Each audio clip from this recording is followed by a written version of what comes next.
Hi guys, good morning. It's KCFX here again today. I'm here with something which I know Nick. Um, it's COT data, right? It's a commitment of traders. It's what most traders use to determine the strength of currencies, right? JPY, USD, pounds, Swiss franc, the CHF. AUD, NZD, all these currencies. Okay, traders use the COT data to determine their strength. So it could like enable them to know which pair to focus on and which pair not to go close to at all, right? Okay, so COT data, right? It's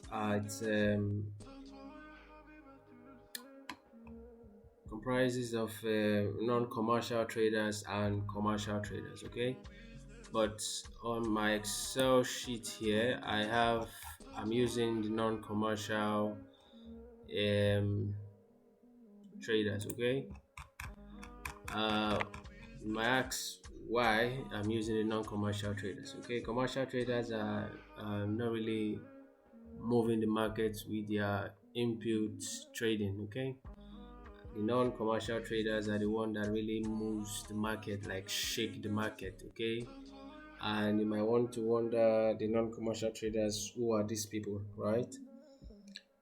These people are the institutional investors and hedge funds. Okay, these are the people that the big boys, we call them the big boys in the market. They're the one moving the market left and right, up and down, and stuff like that. So it's best that we stick to how they are placing their trades than using the commercial, because those ones are, I would call them like a defensive traders. They are not really they're putting much, but not as hedge funds and these investors, institutional investors. Okay, investors like banks, insurance companies, pension funds too. Yeah, I think those ones too are also part of these institutional investors. All these ones are big institutions that trade heavily, okay, in the market, heavily, like heavy. So they really push the market, right? So this is the Excel sheet which I use, okay, to determine the long. You can see I put it there, long, um, short, change in long, change in short, and differences with the change of long and change of short. Okay, the difference between, and also net positions. Okay, now let me just quickly say this. The long, right, for the NZ, you can see on the long here we have 27504, right?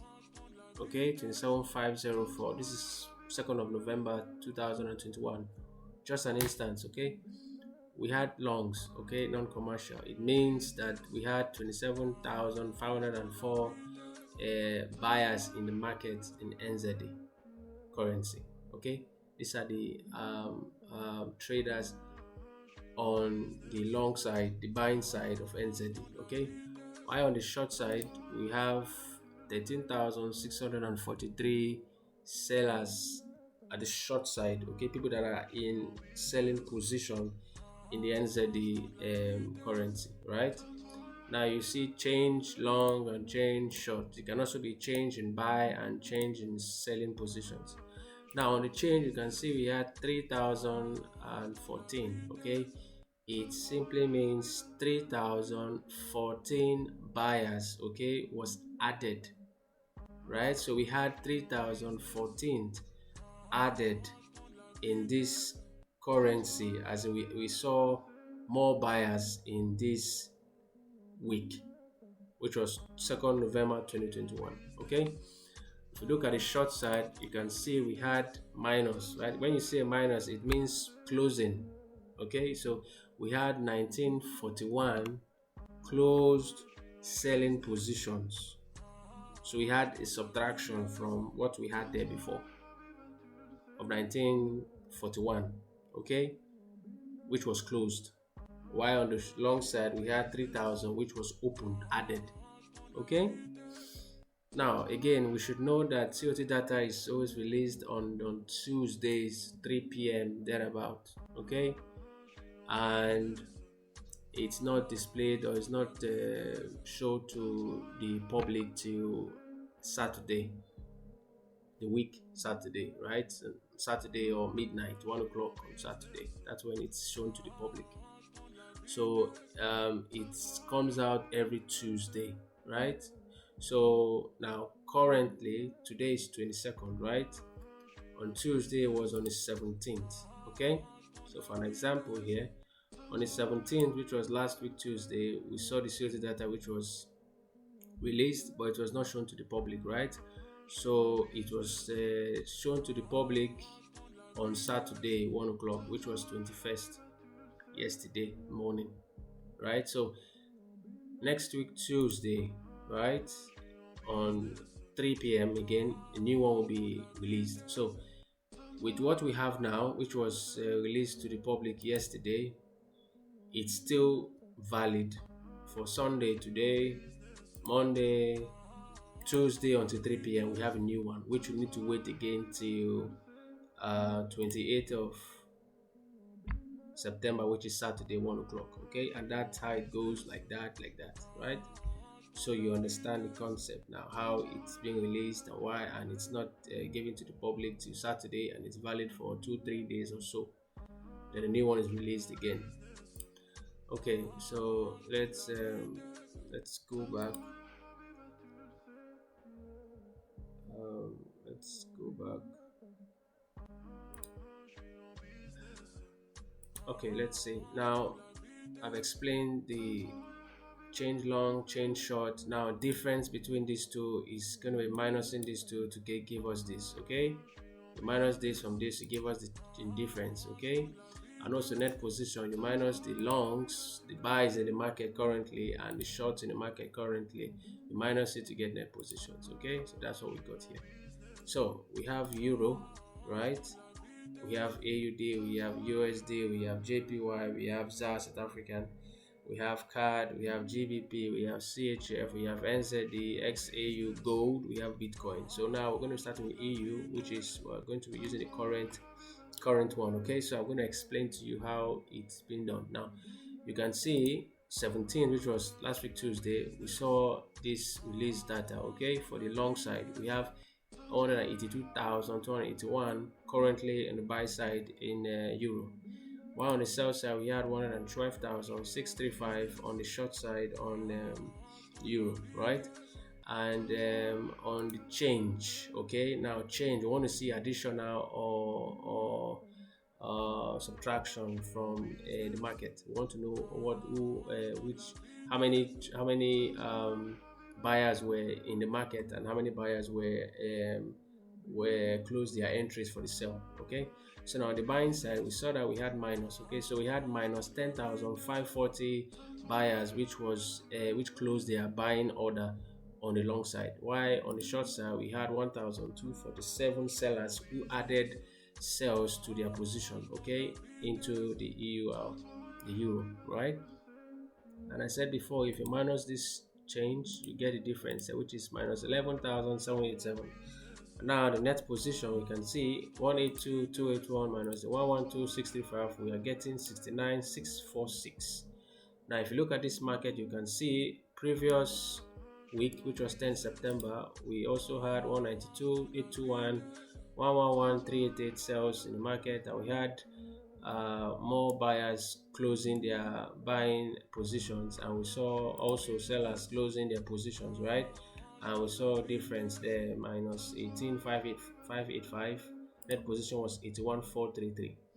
Now as of 10 September we had 81,433, right? Now we at 17 September, we still see net position reducing, so that's a sign that the market for the EU euro is weak. Okay, so now we're going into the market for Monday and Tuesday before 3 p.m., knowing that euro is a little weak because we saw minus 10,000. We saw longs, okay, buyers closing their buying order, okay, and we saw sellers adding shorts to the market. So it means they are closing their buying positions and adding, even if it's 1,000, it's still plenty, right? So we're having more sales in the market, which is 1,247. So euro is getting weaker, okay. So now let's go to USD, right? Let's see USD. Now in USD, we saw on 17th September, which was last week Tuesday, we saw 15,897 of longs in the market. That's buys in the market. And we saw 14,099 shorts currently in the market. Now on the change, okay, on the long side, we have minus 16,219. Now it means that we had 16,219 sell positions, which was closed, okay, on the USD. While on the short side, we had 2,193, means there was selling pressure, okay. Okay, so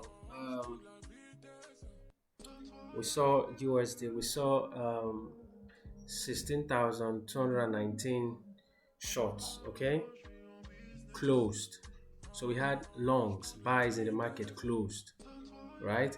And now you can see we have 2,193 shorts added in the market. So we see more longs being closed for the USD and shorts being added, okay.